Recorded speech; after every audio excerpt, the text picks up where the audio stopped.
Bonjour à tous, c'est Thibaut du site Corrige ton impôt. Aujourd'hui, on va faire un exemple de transmission d'une maison pour voir quel impact ça a sur la succession, combien vous allez payer si vous recevez une maison de vos parents. Et on verra un exemple d'un cas un peu technique qu'on appelle le démembrement qui permet parfois d'économiser des dizaines de milliers d'euros. Donc la fiscalité sur la succession en France, elle est juste énorme. Et si on ne s'en préoccupe pas, mécaniquement au décès, c'est trop tard et on va payer des frais qui sont monstrueux. On va l'illustrer tout de suite en un exemple. On va imaginer que mon père décède, il est seul, voilà, les autres parents déjà décédés, et je suis le seul enfant.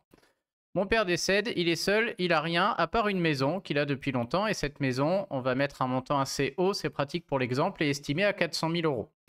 Donc comment ça se passe la succession en France entre un parent et un enfant? C'est assez simple, il y a un abattement de 100 000 euros, ça veut dire que sur les 100 000 premiers euros, je ne perds rien. Et derrière, c'est ce barème que je vous ai mis ici, qui est un peu technique. On voit que de 0 à 8 000, c'est 5%, de 8 000 à 12 000, 10%, etc. Vous pouvez retenir que, en général, on dit derrière, c'est un taux de 20%, parce que de 15 000 jusqu'à 500 000, c'est 20%. Et en général, ça englobe à peu près tout. Donc là, grosso modo, si mon père me transmet une maison de 400 000 euros, les 100 000 premiers, c'est gratuit. Les 300 000 qui restent derrière, à 20%, 300 000 fois 20%, je vais payer 60 000 euros d'impôt. Si on veut être très précis, je vous ai mis ce simulateur Excel où vous mettez le montant de la succession ici, pour un parent vers un enfant, le nombre d'enfants, on va dire que je suis tout seul, et le simulateur calcule ici le résultat. Donc on voit que très précisément, si mon père me transmet une maison de 400 000 euros, je vais payer 58 000 euros de droits. C'est énormément problématique puisque ça, il faut le payer tout de suite. Si je n'ai pas les moyens de le faire, si la succession n'est pas préparée, eh ben, je n'ai pas 50 000 choix. En général, qu'est-ce que je fais? Je dois vendre la maison immédiatement. Et sur la vente de la maison, je dois utiliser une partie pour payer la succession de 58 000 euros. Donc si on ne se prépare pas, dès lors qu'il y a un patrimoine immobilier, il ne suffit pas d'être très riche, mais s'il y a un bien immobilier qui vaut un peu cher, on a très rapidement des problèmes de succession.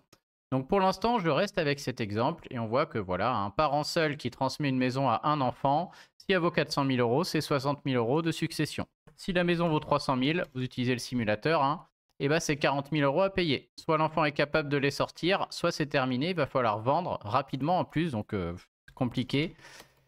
Donc c'est énorme, c'est un vrai problème la succession en France. Heureusement, entre guillemets, on a une porte de sortie, c'est que si vous vous y prenez tôt, c'est très facile d'éliminer ces droits de succession. On a plein de méthodes. Je vais vous en montrer une aujourd'hui qui est particulière, qui ne concerne pas tout le monde, j'insiste, mais qui marche bien dans mon exemple. Donc je vous la montre et je vous montre après pourquoi c'est pas systématique. Donc comment faire? J'ai pas envie de payer ces 60 000 euros. En plus, j'ai envie de garder la maison au décès. C'est une maison de famille. Comment on va faire? Il y a une solution, on m'a demandé d'en parler, qui s'appelle le démembrement, qui consiste à la chose suivante. Mon père va s'y prendre pendant qu'il a envie et il va me donner la maison. Mais il va pas tout me donner, parce que s'il me donne toute la maison, je retombe sur le même schéma et je vais payer mes 60 000 euros tout de suite. C'est pas très intéressant. Le seul intérêt, c'est que en me la donnant, on va utiliser l'abattement de 100 000 qui se renouvelle au bout de 15 ans. Donc bon, on peut éventuellement faire ça, espérer que s'il vit 15 ans, on y gagne. Mais là, non, on va faire ce qu'on appelle un démembrement. Le démembrement, c'est quoi? Il va me donner une partie de la maison et pas une moitié ou autre. On va séparer la maison, on va la démembrer, ça s'appelle, entre ce qu'on appelle l'usufruit et la nue propriété. La nue propriété, c'est le fait de posséder la maison. Celui qui a la nue propriété, il possède la maison et c'est ça qu'il va me donner. Il va me donner la nue propriété de la maison et je vais la posséder.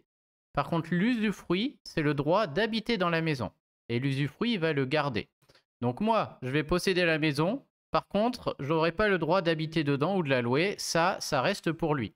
Solution souvent très pratique, puisque le parent a envie d'habiter dans la maison, de conserver l'usage, et donc garder l'usufruit, c'est bien. Par contre, transmettre la nue propriété et se dire il l'aura quand je serai mort, ça c'est pratique. Et dans ce cas-là, il va me donner ce qu'on appelle la nue propriété. On va démembrer.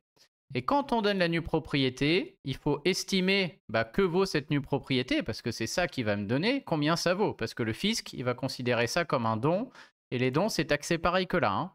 Donc comment ça se passe? Pour estimer ce que vaut l'usufruit et la nue propriété, on a un barème qui va dépendre de l'âge de l'usufruitier.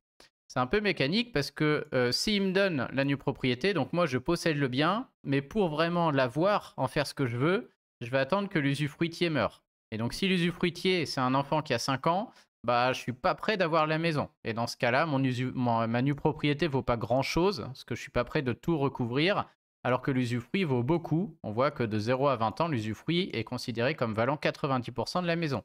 C'est normal parce qu'à 20 ans, il est censé vivre très longtemps l'usufruitier et je vais sûrement pas toucher le résultat. C'est mes héritiers qui vont avoir ma nue propriété et qui à terme récupéreront.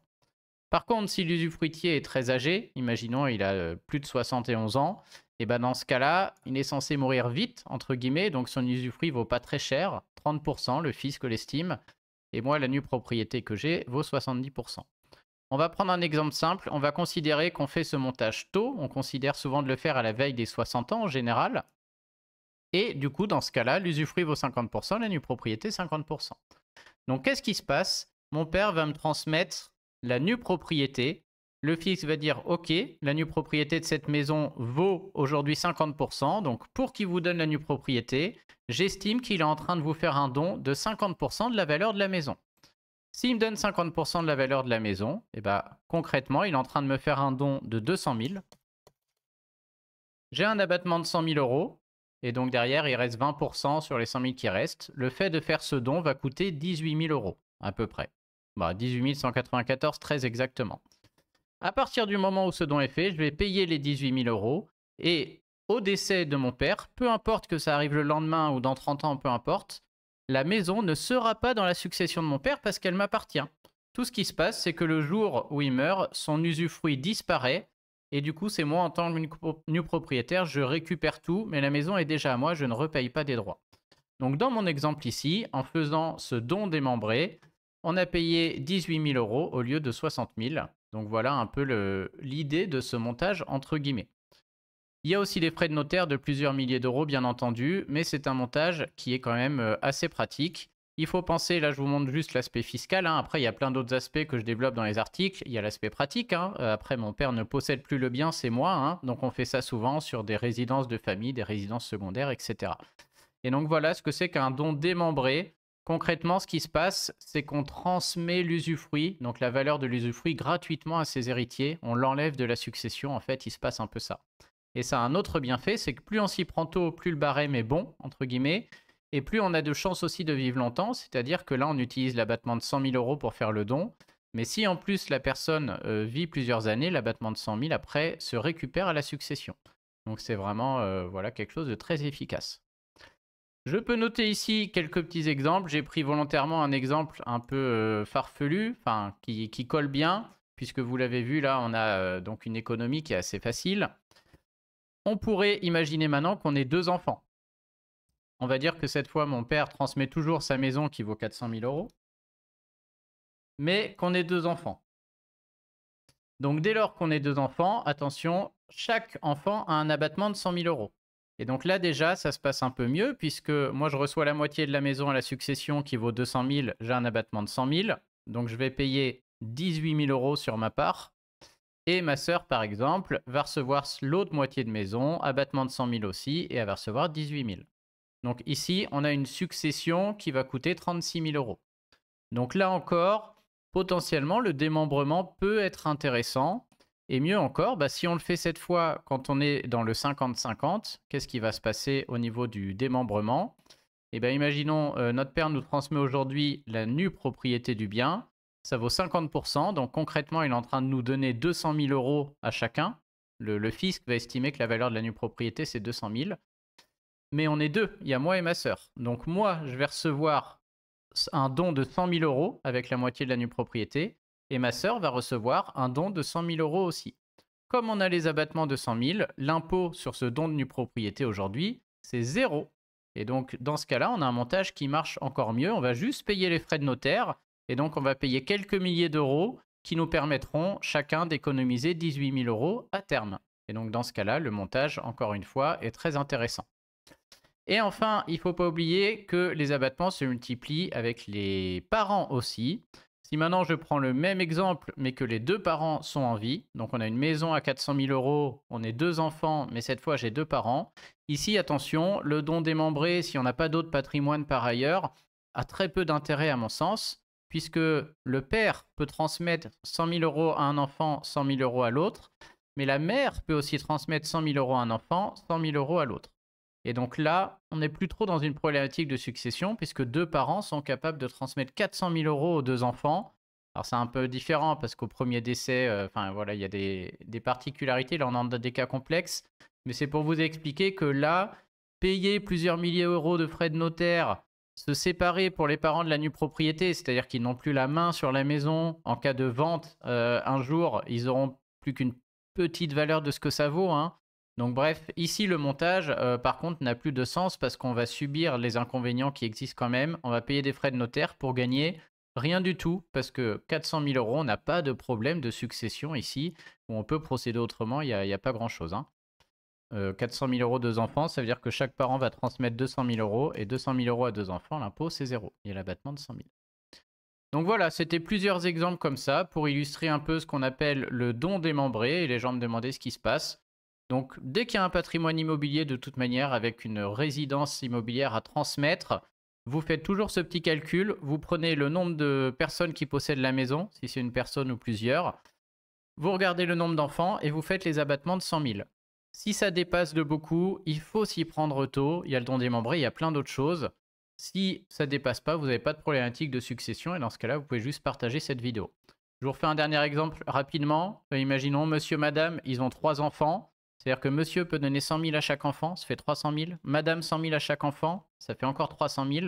Si ce couple, déjà, n'a pas un patrimoine qui dépasse les 600 000 euros, liquidité et patrimoine immobilier compris, c'est pas bien la peine d'aller s'embêter avec une étude succession, hein. Il n'y aura pas beaucoup de droits à payer et on peut s'en sortir facilement sans payer grand-chose. Si ce couple, par contre, est largement au-dessus des 600 000, avec, je sais pas, 1 500 000, ça vaut le coup de payer une étude successorale et il faut s'y prendre très tôt. Et donc voilà, mécaniquement, plus on multiplie les enfants, plus on monte haut. Par contre, monsieur tout seul a un enfant, il peut transmettre que 100 000. Et donc si monsieur tout seul avec un enfant ou madame toute seule avec un enfant, elle a plus que 100 000 euros de patrimoine, liquidité et patrimoine immobilier compris, il faut s'affoler très très tôt. Pareil, dernier exemple, un couple avec un enfant, monsieur peut donner 100 000, madame 100 000, ça fait 200 000 euros. S'il possède une maison qui vaut 200 000 et 30 000 euros de liquidité, il n'y a pas de problème. Pas grand-chose, il n'y aura pas beaucoup d'impôts, hein. On peut le voir tout de suite, hop, c'est-à-dire 200 000, la maison de 200 000, ça va faire 100 000 sur chaque enfant. Si je schématise, il va rester 30 000, donc 15 000 par parent sur un enfant. Voilà, on va avoir très peu de droits. L'abattement va déjà être utilisé. Il va rester 1 200 euros, c'est pas grand-chose. Par contre, si les deux parents, un enfant, ils ont une maison qui vaut 400 000 euros, là, il y a problème. Il faut tout de suite s'y prendre tôt et faire une étude succession.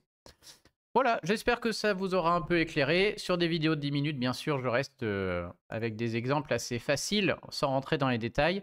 Je vous mets en lien les articles si vous voulez aller plus loin, et notamment voir aussi les inconvénients du démembrement, et des liens si vous avez besoin d'une étude pour vous faire accompagner sur ce genre de choses. Sachez qu'en général, c'est bien de s'y prendre après 50 ans. Voilà, il faut être un peu sûr de ce qu'on fait sur la maison, donc c'est bien d'être quand même assez âgé pour pas faire de bêtises et être sûr que c'est des maisons qu'on ne va pas vendre, etc. à terme, que le patrimoine soit bien figé. Mais il faut s'y prendre tôt aussi, parce que passer 70 ans, préparer une succession, ça devient très compliqué. L'âge idéal étant, voilà, je pense entre 55 et 65 ans. Voilà, n'hésitez pas à partager la vidéo, j'espère que ça vous aura plu. J'essaie de répondre en commentaire, mais je fais au mieux, je ne peux pas faire pour tout le monde. Et je vous souhaite une très bonne journée. Salut tout le monde.